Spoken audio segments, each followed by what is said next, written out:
Well, if you are that job seeker who has submitted his resume or applied in various companies but has not received any response from them or landed in any job interview, then listen to this very carefully.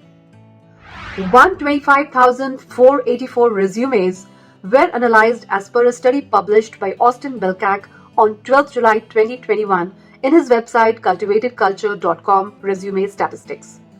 Quite interestingly, he came up with these 5 key findings on resumes. Number 1. Only 48% of resumes included a link to a LinkedIn profile. Number 2. Candidates only included 51% of relevant keywords in their resumes. Number 3. Only 26% of resumes included at least 5 measurable results. Number 4. 77% of resumes were either smaller or bigger than the required length. And number 5, 51% of resumes included fluffy buzzwords, cliches, or the incorrect use of pronouns. If these 5 key findings make you worried to revisit your resume, hold on, don't get worried. I am there to help you out. Keep watching my video till the end because I am going to unfold effective resume writing tips for all of you.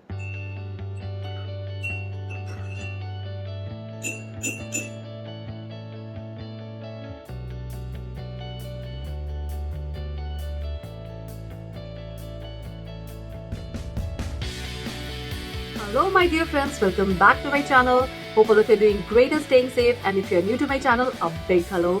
My name is Razia Khatun. I am an HR strategist and a certified life coach. So like always, I respect your time. So without any further ado, let's get started.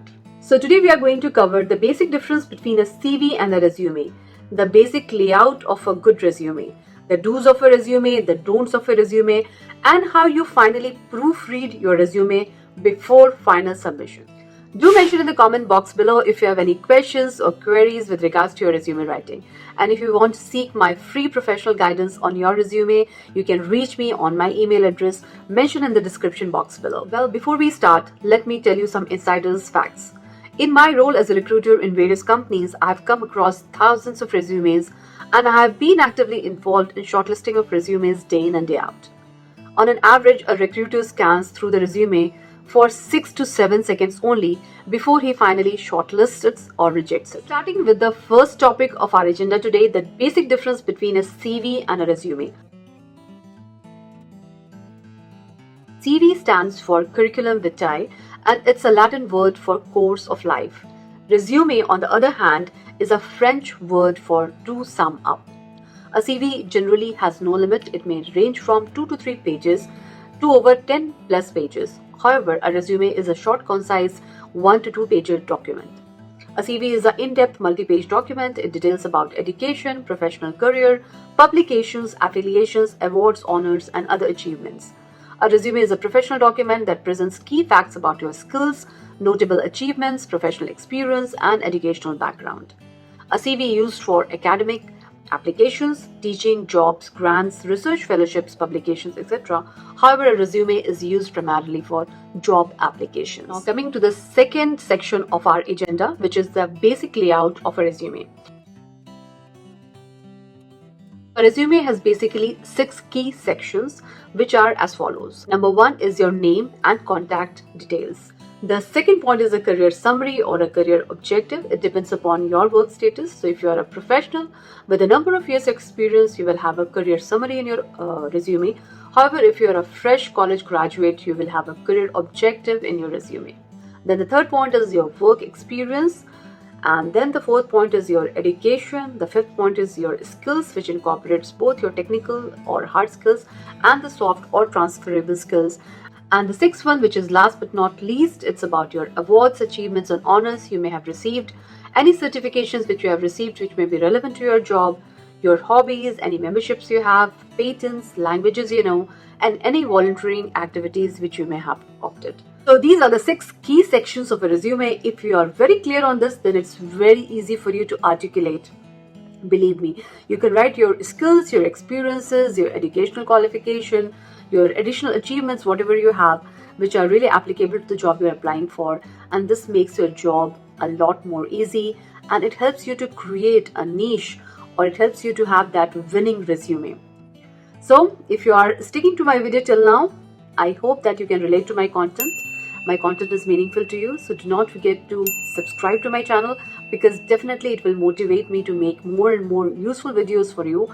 And if you want me to make more career related videos for you, do mention in the comment box below. So here I'm going to give you 10 important do's of a perfect resume that a recruiter wants to see in your specific resume. So here we go. Number 1, visually appealing layout. Follow a simple aesthetic design that hooks the reader. It should be appealing to the recruiter's eyes. Fill in the white spaces in your resume.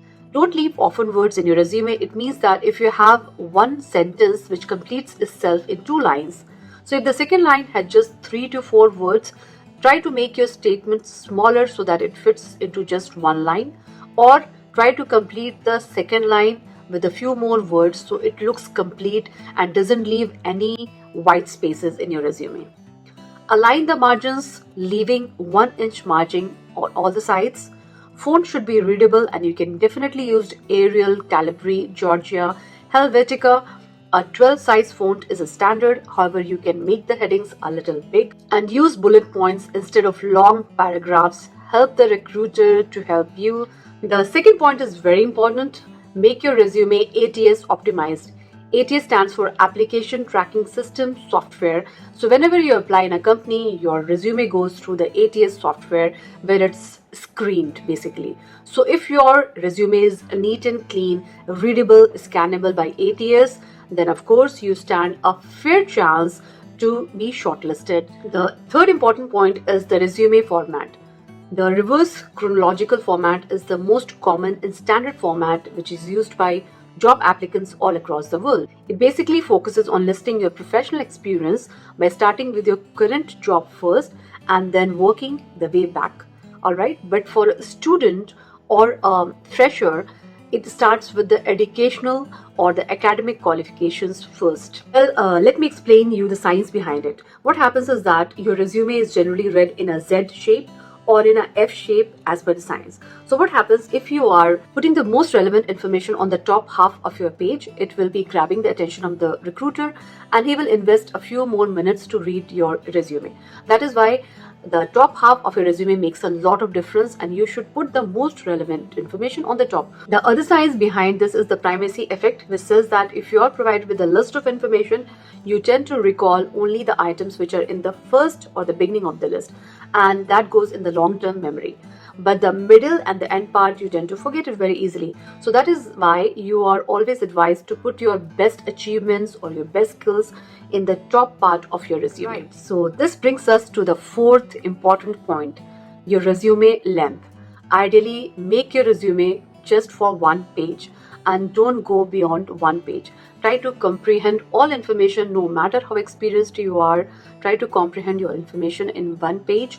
It's said that ideally a resume length should be 475 to 600 words, and that's basically called the sweet spot for a recruiter because he feels comfortable to read the resumes of such applicants. And it's very easy to do the word count because you just run the word count tool in your MS Word document and it will count the number of words in your resume, thus helping you out to limit your resume to 475 to 600 words. Only remember the sweet spot. Well, this brings us to the fifth point, that is about contact details, and really it's very important to have updated contact details in your resume. So write your full name in the resume, write a professional email ID. I know you are a crazy girl at hotmail.com or you're a handsome Harry at gmail.com, but I am not interested. So please have a professional email address in your resume. Then have your updated mobile number or contact number in your resume so that's easy for a recruiter to contact you. Then put your active LinkedIn address in your resume. It increases 71% of your chances to be shortlisted. All right. And when it comes to address, just mention your city and country. You don't need to incorporate your full address due to safety reasons. This brings us to the sixth important key point, which is a career summary. A career summary is a small, effective paragraph which tells what you bring to the table, and a recruiter can very well envision how you will help them or what problem you will solve in their company once you are recruited. So the 3-step formula which you will have when you are designing your career summary is: number 1, what was your position? What did you do during that period in that position? And what were your achievements? Alright, so the example is a diligent marketing coordinator with 8+ years experience building a digital first culture at a large international corporation, implemented new competitive analysis and consumer trend reports to increase quarterly sales by 15%. And this brings us to the 7th important point, that is the relevant keywords and the phrases. Alright, so honestly telling, one size fits all doesn't work in resume and in various job applications. You have to always tweak in a bit in your resume when you are applying for different job positions in various companies. So what do I mean over here? Whenever you're applying for a particular position, pick up the job description or the job posting and then try to incorporate the keywords and the phrases in that particular job description into your resume. For example, you have to basically tweak in some of your summary words, some of your work experiences, or some of your skills, both the technical skills and the soft skills. So incorporate those in your resume and increase the match rate of your resume, because the more words you have from that job posting or job advertisement, the more likely the ATS will pick up your resume and shortlist it for the recruiter to see it.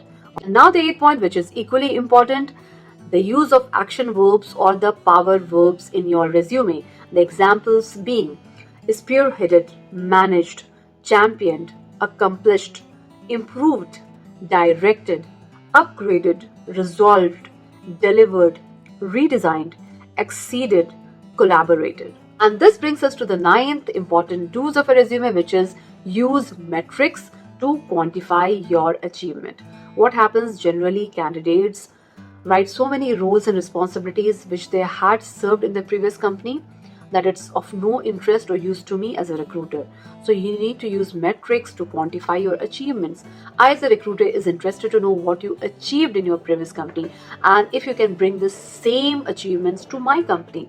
So you need to quantify your achievements. And how to do that? Use the XYZ formula. So what is this XYZ resume bullet formula? Accomplished X as measured by Y by doing Z. So it's XYZ formula. I will give you examples of a poor generic statement to a good quantitative statement. For example, oversaw execution of in-house advertising strategy. Executed in-house marketing strategy that resulted in a 15% increase in monthly leads along with a 5% drop in the cost per head. And this brings us to the 10th and equally important do's of a resume, which is about skills. Your skills are very important for the organization you want to step in. So always optimize and customize your skills as per the job requirement. Place in your hard skills, your technical skills in your resume, and also your transferable or soft skills. Alright, so we effectively covered the critical do's of a resume, but there are a few don'ts of a resume which a recruiter doesn't want to see. These are the 8 don'ts. Number 1, be honest. Don't lie in your resumes. It's very important for you to understand that the interviewer easily catches you if you're lying in your resume.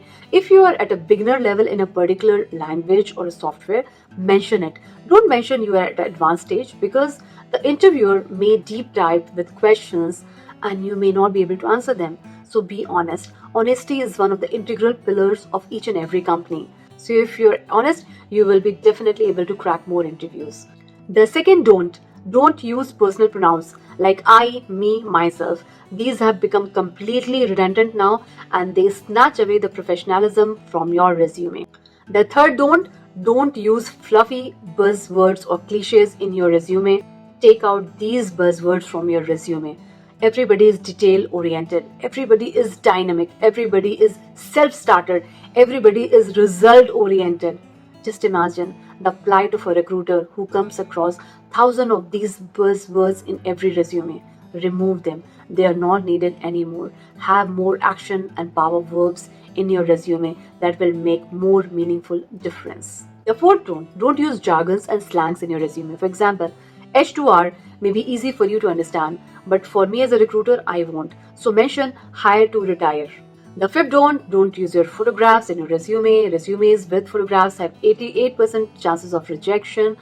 The sixth don't copy paste your resume from the internet, because a recruiter can easily make out that you have copied it from the internet. The seventh don't mention your personal information such as your age, your gender, your marital status, your religion. That's no more needed in your resume and will occupy unnecessary space in your one-page document. And the eighth don't is don't mention references available upon request. It's again redundant and no more needed in your resume. If a hiring manager needs to check your references, he may ask you directly for the reference names and their contact details. So these were the 8 don'ts you should not use in your resumes anymore. Be mindful and create a very professional, appealing, articulate resume. So this brings us to the 5th point in our agenda today, that is proofread your resume before final submission. And I have incorporated 4 key points under this. Number 1, proofread your resume to avoid any typos, any spelling mistakes, or grammatical errors. Your resume may just go for a toss, or it may be rejected if any one mistake as such is found. The spell check option is always available in the MS Word. Run that application and make sure your resume is spelled check. Then take a printout and read your resume to make sure you don't have any grammatical errors or spelling mistakes. Also, a very good tip here is to read your resume backwards. And of course, you can take the help of your mentors, your professor, your family and friends. The second important point is that before submission, convert your MS Word document into a PDF document, because a PDF document keeps all your formatting intact. The third important point is that always add a customized cover letter to your resume. It's said that 53% of employers really appreciate the job applicants when their resumes are submitted along with a cover letter. And the fourth important point here is that before clicking on that send button in the email, you need to check a few more things. That you have attached the resume and the cover letter. You need to check the typos and the spelling mistakes in the body of your email. You need to ensure that the subject line is accurate. And from the key important points which we discussed in our video today, I hope you can perfect your resume and you can have a winning resume. So just a quick recap. We discussed today about the difference between a resume and a CV. We discussed about the basic layout of a resume, the do's of a resume, the don'ts of a resume, and how to proofread your resume before a final submission. Thank you for watching my video and staying with me till now. And do not forget to share this video with your family and friends, because we are all together in this learning journey. And if you liked my video, please do not forget to subscribe to my channel. It definitely keeps me motivated to make more and more useful videos for all of you. And remember that right keys to your success are within you. Find, refine, and redefine them. Take care, and I will see you soon in my next video. Keep smiling.